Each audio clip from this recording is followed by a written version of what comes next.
კაკალაძემ როგორი სწორი და უალტერნატივოა მისი ასე ვთქვათ მიდგომები ამა თუ იმ საკითხის მიმართ და რა სიტყვით ნიკა თქვენ აი რა თემებზე შეგიძლიათ გაამახვილოთ ყურადღება და რა იყო დღეს და არის თქვენი მთავარი სათქმელი მოგესალმებით, მადლობა შესაძლებლობისთვის. ყველაზე თვალშისაცემი, რაც დღეს იყო, დღევანდელ საკრებულოს ხდომაზე არის ის, რომ კატასტროფული შეცდომა იყო ბოიკოტის პროცესი, რომელმაც ქართულ ოცნებას მისცა შესაძლებლობა ასეთი წარმომადგენლობით ყოფილიყო დღეს საკრებულოს დარბაზში და ჩვენ ფაქტობრივად ორ დეპუტატს გვიწევდა ბრძოლა 45 მათ წევრთან. ეს ბუნებრივია ჩვენთვის არ არის დაბკოლება, ამას შეჩვეული ვართ, ამას გავაკეთებთ, ვიქნებით ამ ბრძოლაში, მაგრამ არის თავისი რეგლამენტი, არის თავისი წესები, შეზღუდული დრო გამოსვლების და არ გაქვს საშუალება, რომ ეფექტურ ოპონირებაში შეხვიდე, შენ სამწუთიან მონაკვეთში, რასაც სიტყვი, იმის შემდეგ ძალიან რთულია, რომ შეხვიდე ოპონირებაში, ამიტომ განსაკუთრებული მნიშვნელობა ექნებოდა. ანუ ბრძოლად აფასებთ ამ პოლემიკას და ანუ მიზანი რა იყო, რომ თქვათ გემხილებინათ ამ შემთხვევაში კალაძე? ამას უყურებს საზოგადოება. ბუნებრივია, ამას უყურებს საზოგადოება, ამას უყურებს მათ შორის პროპაგანდისტული არხების მაყურებლები, ისინი ამ ყველაფერს ხედავენ, ამ არხებზე ჩვენ სხვა მხრივ შესვლის შესაძლებლობა არ გვაქვს, რომ მოსახლეობის ფართო ფენებს მივწვეთ და გავაგებინოთ სიმართლე, ამიტომ ამას აქვს განსაკუთრებული მნიშვნელობა. მით უმეტეს იმ ფონზე, როცა მთავარი სტრატეგიული შედეგი მიღწეული იყო, პარლამენტის ბოიკოტმა და მანდატების დათმობამ მოიტანა ის, რომ ქართულ ოცნებას არ ჰქონდა საერთაშორისო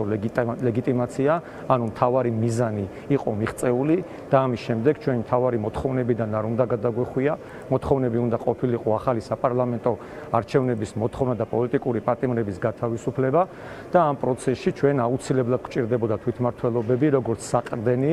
როგორც გარკვეული სიმაღლეები მთავარი გენერალური ბრძოლისთვის, რაც არის ახალი საპარლამენტო არჩევნები. ბუნებრივია ჩვენი კოალიცია. რა მოხდა ამ სხდომაზე? აი რა შეძელით თქვენ, რაში ამხილეთ კალაძე კონკრეტულად დღეს აი რაში გამოიხატა ეს პროცესი, ხო? მოვიდა კალაძე საკრებულოში და მას დახვდა ადგილზე თქვენი ჯგუფი. შემდეგ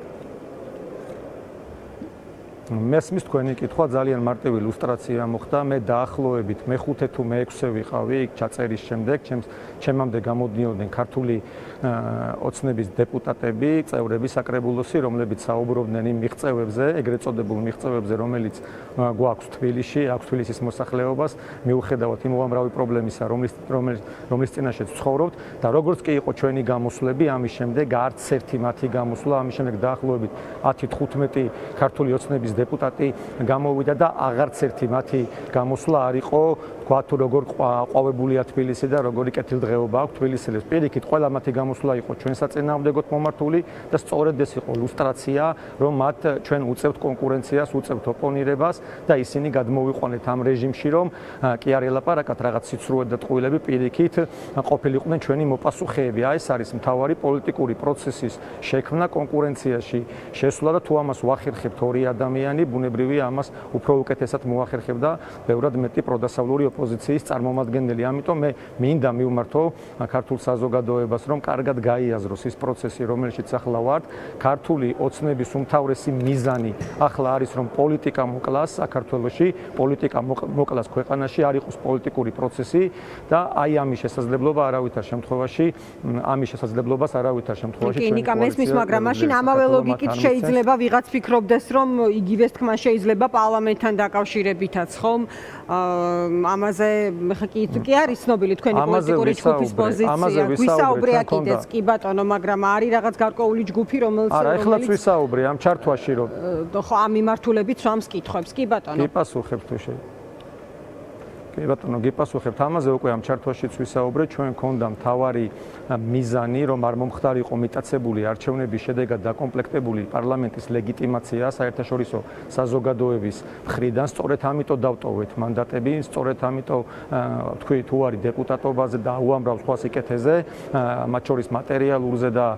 ტრიბუნაზე, ასე ვთქვათ, პარლამენტის, მაგრამ როდესაც ეს შედეგი იქნა მიღწეული და ქართული ოცნება აღარ იყო ლეგიტიმური და ვერ მიიღო საერთაშორისო ლეგიტიმაცია, და ამის შემდეგ უკვე ამ მიზნის მიღწევის შემდეგ აუცილებელი იყო, რადგან ჩვენ ვითხოვთ ახალ საპარლამენტო არჩევნებს, ამ ახალი საპარლამენტო არჩევნებისთვის განსაკუთრებული მნიშვნელობა აქვს იმას, ჩვენ როგორი სიძლიერით ვიქნებოდით თვითმმართველობებში და მადლობა ღმერთს, რომ ჩვენმა კოალიციამ მიუხედავად იმისა, რომ ორ მხრივი ცეცხლის ქვეშ ვიყავით, ერთი მხრივ გვიტევდა ქართული ოცნება და მეორე მხრივ ზოგი რიგი ოპოზიციური პარტიები, მაინც შევძელით საქართველოს 57 მუნიციპალიტეტში ყოლდა ჩვენი წარმომადგენლები და გუშინ და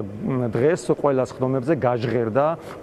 მოსახლეობის პრობლემები, მათ შორის დღეს ძალიან მტკივნეულად მიიღეს ის, რომ კრწანიში თქვენ იცით, რომ 600 ჰექტარამდე ტერიტორიას გადასცემენ არაბულ კომპანიას და აი ამ ფაქტის გაჟღერებამ ფაქტობრივად მწყობრიდან გამოიყვანა ქართული ოცნების შემადგენლობა და აი ესეთი თემების გაჟღერება, მათთან ოპონირებაში შესვლა და მოსახლეობამდე ინფორმაციის მიტანა არის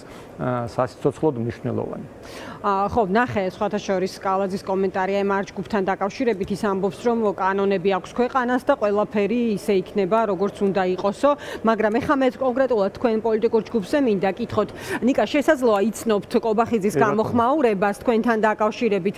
დღეს მან თქვენ გიწოდათ, ანუ ლელოზე ვსაუბრობ კონკრეტულად, აი საბოტაჟის რეჟიმში დარჩენილი პოლიტიკური ძალა და აქედან გამომდინარე დარჩა სარჩელშიცო, ანუ საკონსტიტუციო სარჩელზეა საუბარი ლელო ძლიერი საქართველო და მან პირდაპირ თქვა, რომ ლელო პარლამენტში რომ შესულიყო, ასაკძალი პარტიების სიაში არ მოხვდებოდა. ამაზე რა სიტყვით? ლელო პარლამენტში ვერ შევიდოდა, იმიტომ რომ ჩვენ პატივს ვცემ ჩვენს იდეებს, ჩვენს ღირებულებებს, ბუნებრივია რომ არჩევნები იყო მიტაცებული და მიტაცებული არჩევნებით დაკომპლექტებულ პარლამენტში ჩვენ ვერ შევიდოდით. ეს იყო ძალიან სწორი სახელმწიფოებრივი გადაწყვეტილება, რომელმაც როგორც უკვე ვისაუბრეთ, მოიტანა კონკრეტული შედეგი. კობახიძის განცხადებას რაც შეეხება, ეს აჩვენებს იმას, რომ ლელო არის მათთვის მთავარი სამიზნე, ერთადერთი ასე ვთქვათ ბასტიონი, რომელიც დარჩა ამ გზაზე და ჩვენ ბოლომდე გავუწევთ წინააღმდეგობას, ჩვენ დავრჩით ინსტიტუციურ ბრძოლაში, ვართ საკრებულოში წარმოდგენილები, როგორც გითხარით, საქართველოს მასშტაბით 57 საკრებულოში და ყველაფერს გავაკეთებთ ყოველდღიური მხილებისთვის ქართული ოცნების კორუფციული სქემების, პარალელურად ჩვენ ვართ ქუჩის პროტესტში და პარალელურად ვიბრძვით საერთაშორისო ასპარეზზე. ყველა ნებისმიერ პლატფორმაზე, ნებისმიერი მიმართულებით ლელო ძლიერი საქართველო, ჩვენი კოალიცია იქნება ქართული ოცნების მთავარი ოპონენტი და მოწინააღმდეგე ამ ბრძოლაში. კარგი, და ნიკა, ეხლა დაუბრუნდეთ ისევ იმ თემებს, რაზეც ამახვილებდით ყურადღებას, თქვენ ახსენეთ, რომ ეს ბრძოლის ველი იყო, სადაც იყავით იმ შემადგენლობით, რა შემადგენლობითაც იყავით.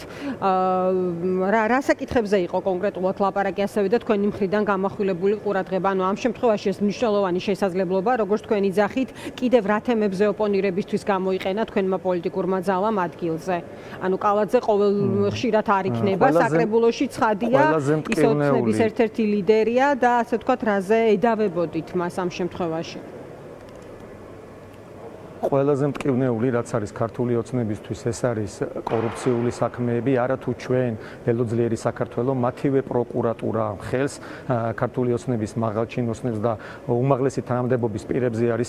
საუბარია ორგზის პრემიერ-მინისტრზე, საუბარია თავდაცვის მინისტრზე, საუბარია ინფრასტრუქტურის მინისტრზე, საუბარია გენერალურ პროკურორზე, საუბარია სახელმწიფო უსაფრთხოების სამსახურის უფროსზე და სწორედ ამაზე ვისაუბრე მე ჩემს გამოსვლაში, რომ ეს არის ფასადური მოჩვენებითი ბრძოლა კორუფციასთან და სინამდვილეში მიმდინარეობს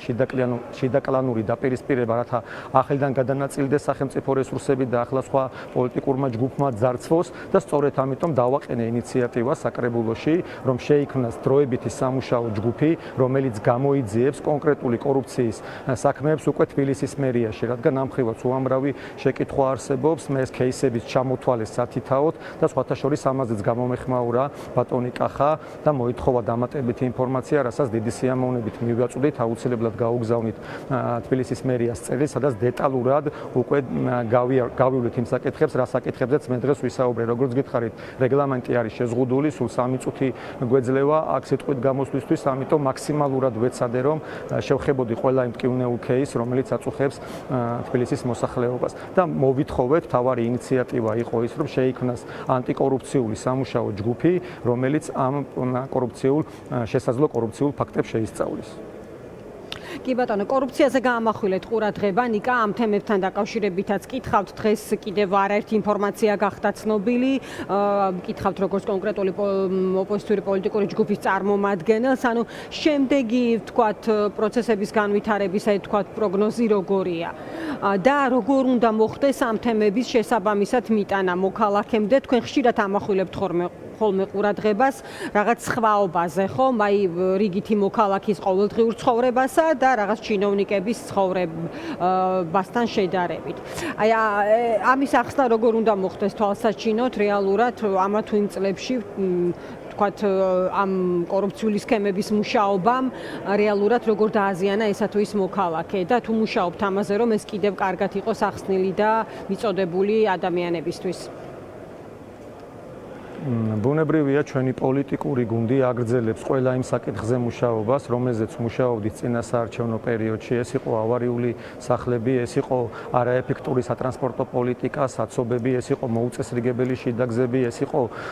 უხარისხო ადგილობრივი ჯანდაცვა, უხარისხო განათლება, მიუსაფარი ცხოველები, უამრავი თემაა, რომელზეც ჩვენ ისევ აქტიურად ვმუშაობთ მოსახლეობასთან ყოველდღიურ კომუნიკაციაში. გუშინ იყო, როგორც იცით, საკრებულოს პირველი შეხვედრა, ჩვენი ვიყავით დიპლომატთა დარბაზში, სადაც სიტყვით გამოსვლის შესაძლებლობა არ მოგვეცა, მაგრამ მიუხედავად იმისა, რომ სიტყვით არ გამოსულ ვართ, ხოლო ჩვენმა კადრებმაც კი, რომელიც გამოჩნდა ტელევიზიებით, არაერთ მოქალაქეს უბიძგა იმისთვის, რომ პირადად ჩემს მობილურ ტელეფონზე გამოეგზავნა თავისი